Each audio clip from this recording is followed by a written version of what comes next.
Welcome to another edition of Daily Airline News, focusing on the tragic loss of Air India Flight 171. I'm Geoffrey Thomas, and I'm delighted to say, joined once again by my co-host Richard Godfrey in Frankfurt. Good morning to you, Richard.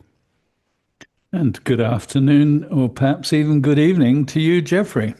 It is, in fact, good evening, and it's almost lunchtime where you are, so we're a little bit later tonight. So, Yeah, so viewers, we've called this episode, which is 194, The Great Debate.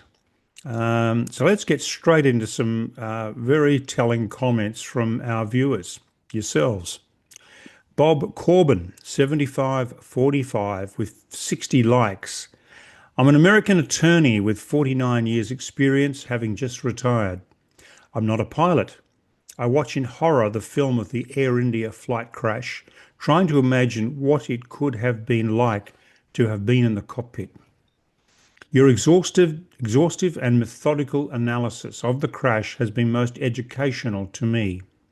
The analysis and fact-finding on the one hand, and the willingness of some to grasp for conspiracies on the other, I hope would demonstrate the importance of exhaustive fact-finding such as what you are doing here. You are correct.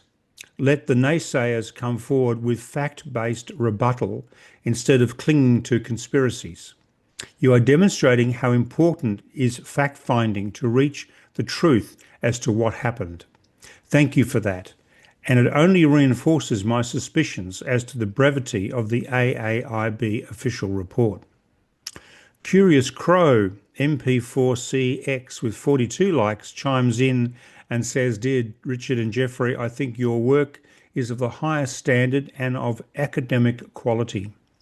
MStix3672 with 49 likes says, I'm retired Boeing engineer and am very familiar with aircraft and systems. I have read and reread your 17-page report, and it is very thorough and comprehensive analysis of this tragedy. I believe you have laid out a compelling and logical argument, and I am very curious what the Indian authorities will issue in their final report, if they ever issue one, that is.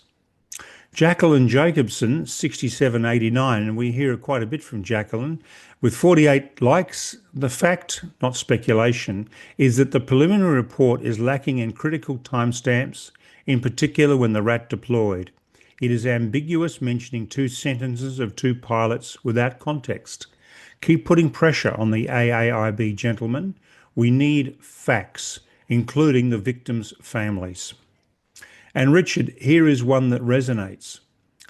Mustaf Prak, sorry if I've mispronounced that, 8243. I watched almost all episodes and they left me with one important question. Why are Indian authorities not sharing the data requested by experts? To me, this withholding suggests that the real issue may lie with the airline management or human factors rather than the aircraft itself.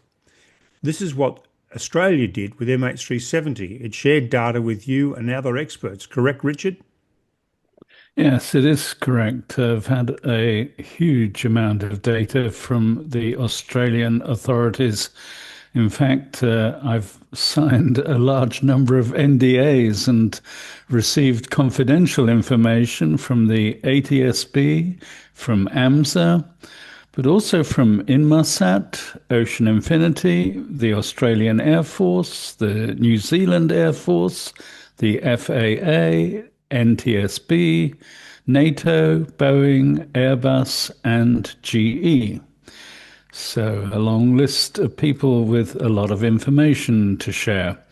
And every country wants to control information and has confidential or secret information. But I have to say, in my experience, two countries stand out for their censorship of information, China and Russia.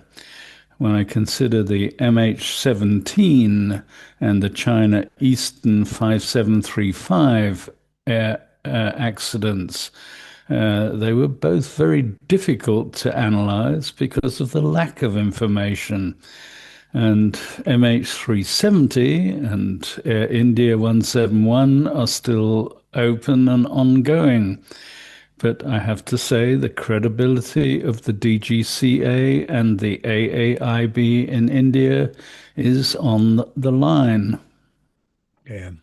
And in fact, when the ATSB issued their report into the loss of MH370, they acknowledged you, Richard, and a large number of other people for the help that they had received, including Yes. our colleague Blaine Gibson for all the debris that he had recovered or had alerted locals to recover. Yeah. And you know, an open dialogue with the regulator or the crash investigator is a great thing because, as we know, in many cases, it has been outsiders that have solved crash mysteries, and we've actually devoted an episode to that recently. So, Yeah. Very Richard, true. yeah. So, Richard, Dave the Rave, 8848. Richard, I want to follow up on the RAT deployment timing, which you suggest occurred 2 seconds after liftoff. Boeing's documentation states that the RAT deploys and supplies full rated hydraulic power in 6 seconds maximum from the command. The use of the word maximum leaves open the possibility of hydraulic power being available in less than 6 seconds, say in 4 or 5 seconds. The preliminary report notes that the RAT began supplying hydraulic power at 08:08:47 UTC shortly after both engine cutoff switches transitioned to off at 08:08:43 UTC. Additionally, the use of the word began suggests that full rated power may not have been achieved exactly at 08:08:47, potentially occurring later, which is consistent with a 4 second interval from the trigger event. Given this, I believe the available data supports a timeline in which the RAT could have been commanded by the fuel cutoffs at 08:08:43 and began supplying hydraulic power 4 seconds later at 08:08:47. I remain open to an earlier deployment as a result of other circumstances. Richard, perhaps you might like to throw some light on that one. Yeah. Um, Dave the Rave raises some very important issues, and uh, he is very correct to point out that the 6 second is a maximum time. It is not the exact time. However, again, the flight data recorder will have recorded the exact time, but we're not given that information. And to go through it carefully, the RAT serves as an emergency source of electrical and hydraulic power. And you need to consider both the electrical and the hydraulic aspects. Your comment is focused on the hydraulic side, but in fact, our RAT timeline is defined by the RAT essential bus, the electrical power, then changing from main battery back to the essential bus from the RAT. And the only authoritative source, in our view, as you also point out, is the Boeing documentation. And in this case, in particular, the 787 AMM Aircraft Maintenance Manual and the section ATA 2921 RAM Air Turbine Description and Operation.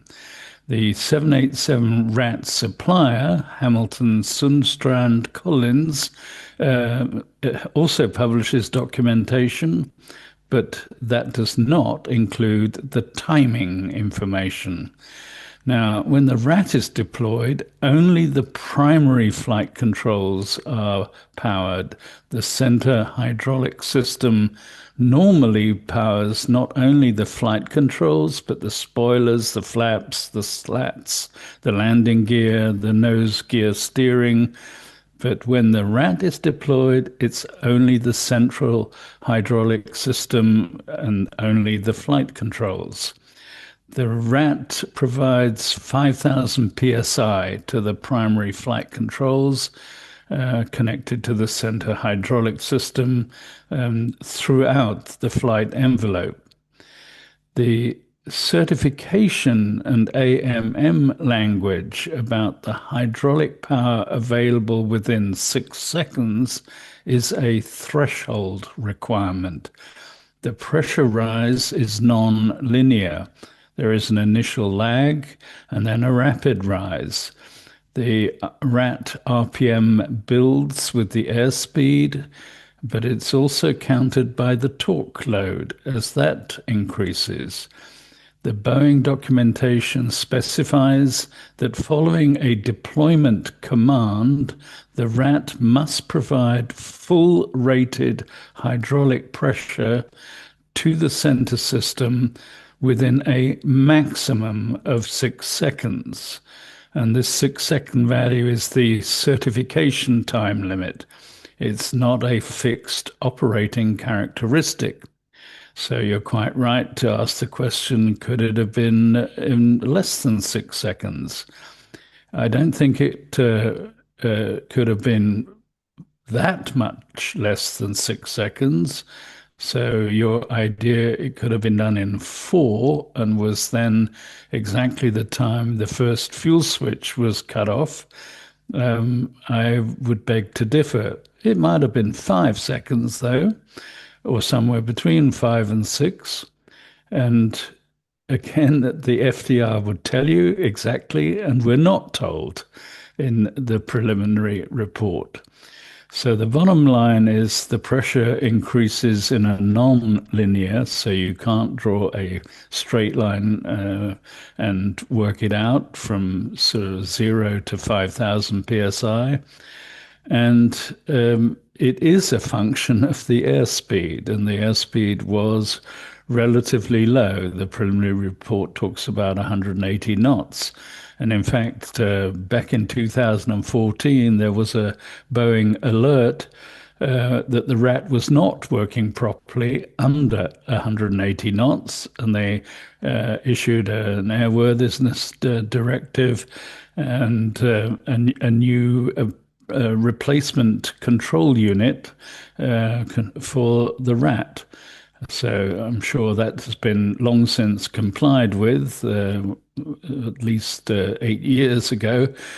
But my other point is the RAT supplies emergency electrical power from an AC generator rated at 10 kVA continuous, 235 volt AC, 3-phase.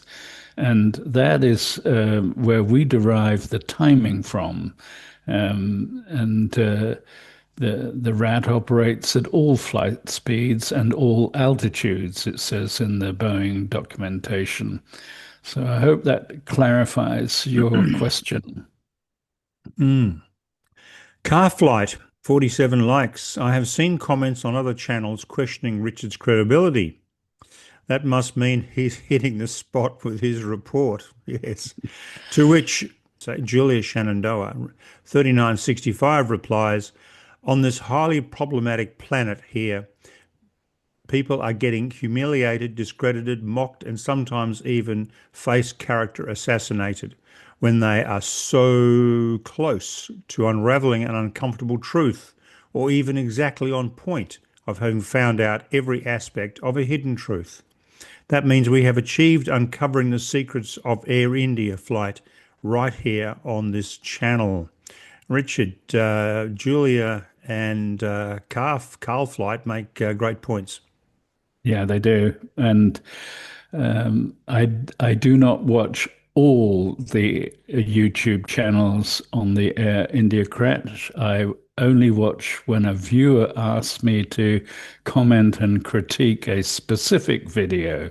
And I've done that for Sabin Engineering, Jeremy John Thompson, Greg Feit, Mentor Pilot, Captain Steve, Stig Aviation, and quite a few others. As far as credibility is concerned, my credibility comes from my experience working for Boeing and Airbus and NASA and ESA on autopilots and automatic landing systems and a wide range of other avionics. and also from my experience and training as a private pilot. But my credibility is not determined by people who do not even know me from Adam. I take that and it's water off a duck's back, frankly. Yeah, absolutely. Absolutely. PMA 7675. Gentlemen, a few thoughts. I was crossing Halifax Harbour, Nova Scotia, and noted Armada 7802 berthed on the Dartmouth side. That reminded me of the exceptional work you did previously on the MH370 search using Armada 7808. Point two, people who cause harm to themselves and others to frustrate me in the past, as I detect may be happening to one or both of you lately.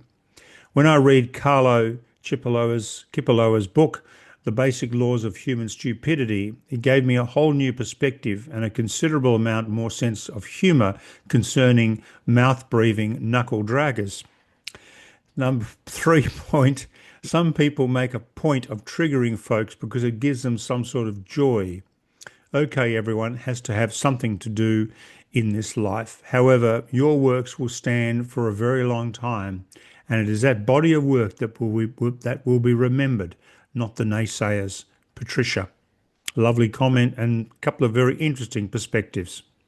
Yeah, absolutely. Thank you for that, Patricia. In fact, my local pub, there's one guy who always comes in and starts provoking all the other customers. And he's just trying to see who he can rile on that day. And he'll do anything to, political or religious statement or talk about some football team or the weather or whatever. As long as he can rile someone, then he's happy. As far as your observation about MH370 search, we're still working on MH370. There's nothing happening in the search area at the moment, but there is a lot happening behind the scenes. Blaine is still finding debris. I'm working on the Whisper technology to detect and track aircraft. Also working on an analysis of the ACARS data from previous flights of the Boeing 777 registration 9M MRO.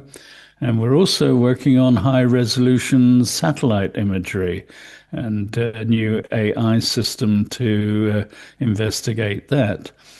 The Air India crash is the current focus, but there is a long list of other air accident investigations that we're also working on behind the scenes, together with former pilots and crash investigators. And we'll be bringing you various episodes. We plan to do one, for example, on the Boeing MCAS and the Boeing MAX crashes in depth. So, a lot going on, Patricia. There sure is. So, Goran Zarek, 3189. Nick from Ireland said exactly what I said and commented here immediately after the preliminary report was released. It wasn't clear at all from the preliminary report what or whom the FO, supposedly it was him, as we are just guessing, was referring to. That was just an assumption that one pilot said to another. It would be correct to say one pilot said and the other pilot replied, or even more correctly to label clearly who said what. It is hard to believe that there was no other communication between them in the cockpit at such a critical moment. Why only these two short sentences were singled out in such a poor way. Keep up the great work, gentlemen. Richard. Yeah, well, I think most analysts agree with you and conclude that the AAIB preliminary report is both deficient and discrepant.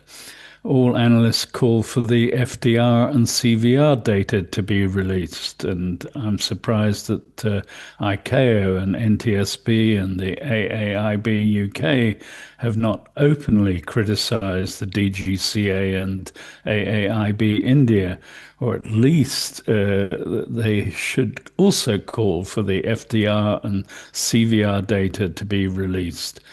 I mean, at first sight, a 15-page preliminary report looks good. But when you see that it's deliberately misleading and includes irrelevant details, but leaves out very relevant and key details, then it beggars belief. So, Asti Calix 4126. Good afternoon, Richard and Geoffrey. Congratulations on the incredible resilience you are showing to accomplish your goal, focusing solely on the truth of the facts. As commentators, some of us with experience in the field of accident investigation know that in the preliminary stages of an investigation, we seek to identify factors that could be repeated in other models of the same aircraft and engines. At this point, I wonder if, with the parameters included in your 17-page preliminary report, it would be possible to recreate the simulation.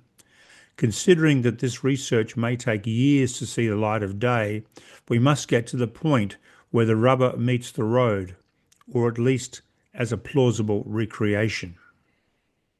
Yeah, well, that's a very good point. And I think until we have the full release of the FDR and CVR data, a full factual recreation will not be possible. We've got a skeleton of information and we've got a plausible hypothesis. But I think as soon as the full release of the FDR and the CVR data is made, then the rubber will meet the road and in a factual recreation. And I think it's a great idea. We should do it. Dilip Desmond, appreciate the fact that you both now agree that the pilots are not to blame. However, you are wrong about the fact that the captain would take over the control and fly the aeroplane. As pilots, we are trained in such critical situations to allow the first officer to continue flying or put the aircraft in autopilot mode, and the captain to continue as pilot monitoring, since he is the most experienced pilot to control the situation and to do the necessary actions to retrieve the situation. For the captain to fly the aircraft and decide what is the best course of action will be difficult, and therefore it is better for the captain to continue as pilot monitoring. Pilot flying or pilot monitoring, the responsibility and decision making will rest with the captain, which is what I presume happened on AI 171. Now, Richard, your thoughts on that? Because originally we said that the captain would have handed back to the first officer, but there's been several people who said the opposite. Yeah. Well, I agree with everything that Dilip says, but I think he's missing a key point. On a Boeing 787, when the VFSGs stop supplying AC power in the event of a dual engine shutdown, and in the absence of the APU being online, the main battery only supplies power to the captain's instruments and displays. And it is therefore a technical necessity for the captain to take control. This is not an issue of training or command prerogative. You simply cannot fly blind, and you have to have the basic instruments. And this is not an issue of training or authority or command privilege. It's strictly an issue of the electrical survival logic. The captain's side is hardwired as the primary path in a battery-only condition. And this architecture and design is consistent with the FAA and the EASA design standards, the FAR CS 25.1309 and 25.1351, They require at least one reliable attitude, airspeed, altitude, and navigation reference be available under any failure, including total generator loss. And the design on the 787 is that the captain instruments will be preserved, but the first officer will lose his instrument and displays. And we all know the first pilot rule in an emergency is aviate, navigate, and communicate. So, in my view, it was the captain who was aviating, navigating, and communicating. Lars Anders, 54. I was one of those who felt there was a very low probability of any other cause than pilot action, up until the preliminary report came out and shortly thereafter. Since then, I have come to appreciate your thorough research and in-depth technical analysis, and now see your hypothesis as very likely, perhaps the most likely. Lots of respect to you both. I have watched most of your episodes, not all, so perhaps the one question which lingers in my mind has been answered already, please forgive me, is this. If the system was shut down because of water ingress to the electronics, wouldn't it even be possible for the engines to relight? Am I missing a redundant system for restarting the engines? Thank you, gentlemen, for the enlightenment you bring to the industry as well as the flying public. Hats off, Richard.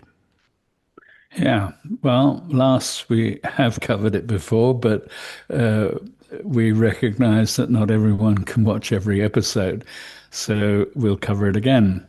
You ask, if the system was shut down because of water ingress to the electronics, would it even be possible for the engines to relight? And the answer is yes. What we actually said was there was a dual engine shutdown due to water ingress, causing an intermittent electrical problem. And that's an important word, intermittent, which left both engines undamaged. That's also a key point. And the FADEC was able to run the restart sequence successfully. The FADEC recognized that both engines were not damaged. And the electrical system has a high degree of redundancy and backup, and is capable of reconfiguring itself in the event of an emergency. So if there was an intermittent electrical issue, the problem can be resolved by the system itself. If there was moisture, well, that can roll away, it can move with motion and gravity. It can also dry up. It can even cause an electrical spark or arc, and that heat will remove the moisture. So we don't know precisely what was going on, but it is theoretically possible that an intermittent problem caused what we were observing, and it was then possible to successfully relight the engine. Richard, Rodney Stagg, 1865. Yes, I agree the captain and FO did everything they could to save the plane. Also, have a think about this scenario and give your thoughts. During AI-171's takeoff roll, the aircraft almost certainly experienced a transient low fuel pressure warning before 80 knots. A warning the crew likely saw or sensed but assumed had cleared. Immediately after 80 knots, the 787's takeoff inhibit logic suppressed any recurring low fuel pressure alerts, leaving both engines vulnerable as thrust demands peaked. The first officer's display went blank, prompting him to exclaim to the aircraft itself, "Why did you cut off?" while the captain immediately denied any action. With only about 25 seconds to impact, there was no time to troubleshoot or reset fuel valves, and the FADEC auto relight would not function effectively due to continual fuel starvation. The sequence shows how a known previously nuisance warning became invisible at a critical moment. Probability that the pre-80 knot low fuel pressure actually occurred 100%. What doomed AI 171 in the air? A pre-80 knot low fuel pressure that seemed to fix itself would almost certainly be identified and corrected on the ground under the revised SOPs. What caused the low fuel pressure? Fuel starvation. What caused fuel starvation? I would say electrical, although the other fuel handling SOP changes would suggest otherwise. Regards, Scooter. Yeah, well, thank you for that scenario, Scooter, but I disagree. I don't think that there was a low fuel pressure warning before 80 knots. This would have resulted in a rejected takeoff. The slow acceleration on the runway was due to roll resistance and not a low fuel pressure. My reasoning is that the acceleration recovered to normal as soon as the wheels were off the ground and there was no roll resistance. Any ICAS message such as fuel pressure engine left or fuel pressure engine right, or even worse, fuel pressure engine left and right, would be indicative of suction feed or low fuel pressure and does not align with what happened on Air India Flight 171, in my view. And Richard, here is a great exchange. Ted 7755. One of your critics said you have written off the pilot caused disaster thesis easily using mere speculation and spurious arguments. But it seems to me that the idea gets the cart before the horse. I think it is more accurate to say that you have decided not to accept the pilot cased disaster thesis easily and to exhaust all the other plausible explanations first. In my humble opinion, that is the correct method. Keep up the great work and stay humble. That's from Ted. And reply from Steve Andrews, 499. Exactly. As for myself, these past 2 months I have posted comments addressing this. YouTube viewers are enamoured with smooth-talking, pleasant-looking characters who wear their pilots' uniforms, who then come to a conclusion based on scant facts or no facts at all. We all know who we are talking about. A cult-like following occurs, and their cult leader is never wrong. The cult leader then doubles down with their assertions and conclusions and avoids talking about plausible alternative possibilities. Then they use charts and props to push their conclusions as being factual. We have read comments from people who still are in denial, still hold on to their cult leaders' conclusions. Facts are avoided, and drama, rumour and innuendo and showboating are embraced. I wish there was an intelligence test a person had to pass prior to becoming a YouTube member. Well, Richard, we have a few of those on the MH370 fraternity, don't we? Yeah, indeed. And reply back. Ted 7755, Steve Andrews 499.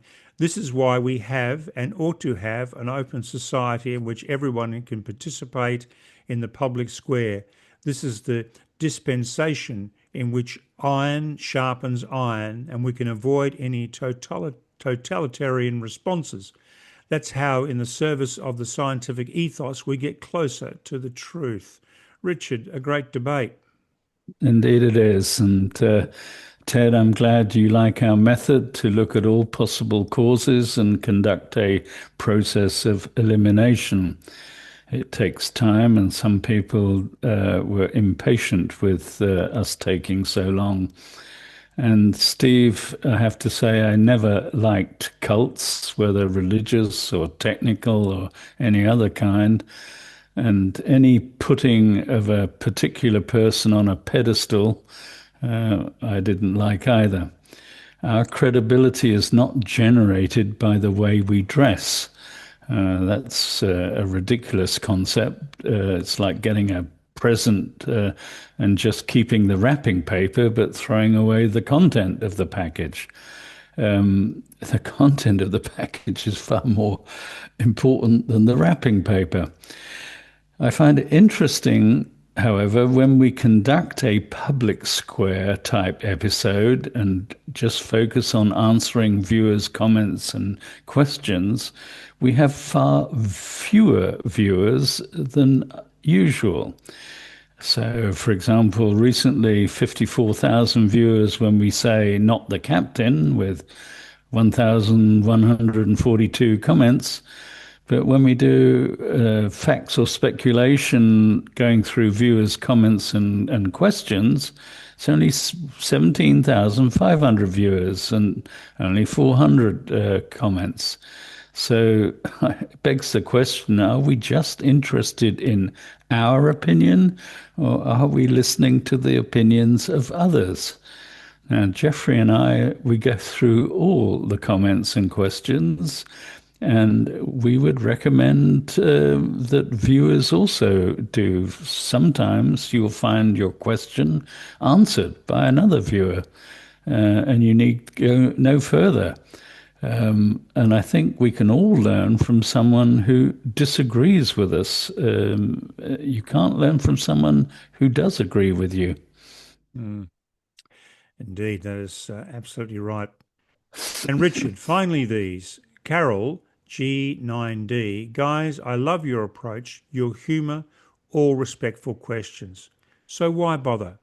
Because one tiny grain of info might be the piece the investigator missed, and from the most irrelevant question.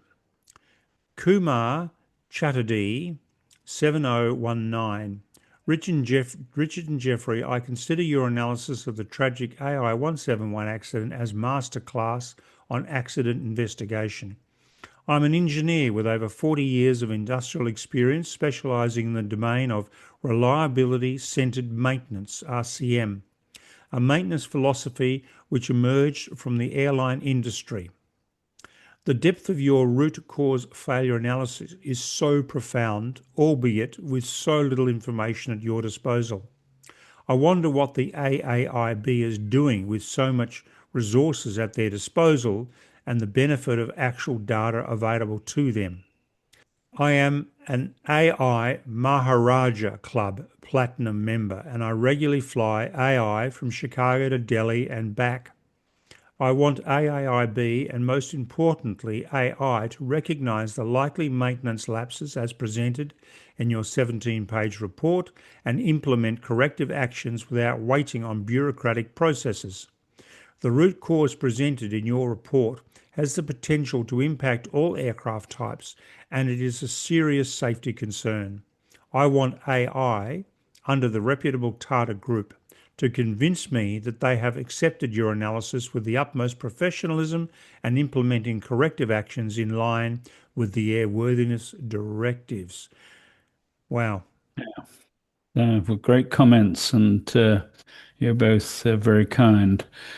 I think a lot of people, even right at the top management levels in the aviation industry, are following our episodes and reading our reports. This is still a work in progress, and we will be issuing further reports. We will keep you up to date. But thank you for those kind comments. Yeah, very good comments indeed. I mean, that's one of the things with this channel and the way it's evolved, Richard, is that we're getting wonderful feedback from all sorts of people in the industry, pilots, engineers, and then also engineers outside of the industry, but in related disciplines. And they have certainly helped in this. And it's almost led by you, of course. It's almost a public investigation into the loss of AI 171. And it's getting some incredible traction. Would you not agree?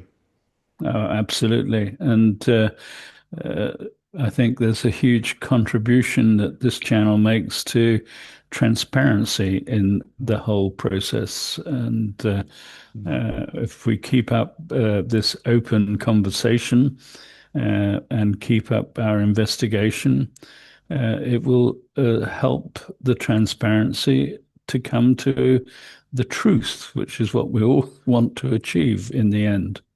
Absolutely. And for those 500,000 787 passengers every single day of the week. That's important. Richard, thank you very much indeed for all your work on this today. It's absolutely fantastic. Yeah, very welcome. Viewers, we're taking a break tomorrow and we'll be back on Sunday, I believe. Is that what we're doing, Richard? Yep. Yep. And so please subscribe to us. Please like us. Please keep those wonderful supportive comments coming. We do appreciate them. We do read them. And keep those fabulous questions coming. We're up for it. Challenge us. Ask us anything you like. But if you do take an in-depth critique of us, please read Richard's report first, please. So viewers, we look forward to your company on Sunday. And thank you again for your support. Thank you.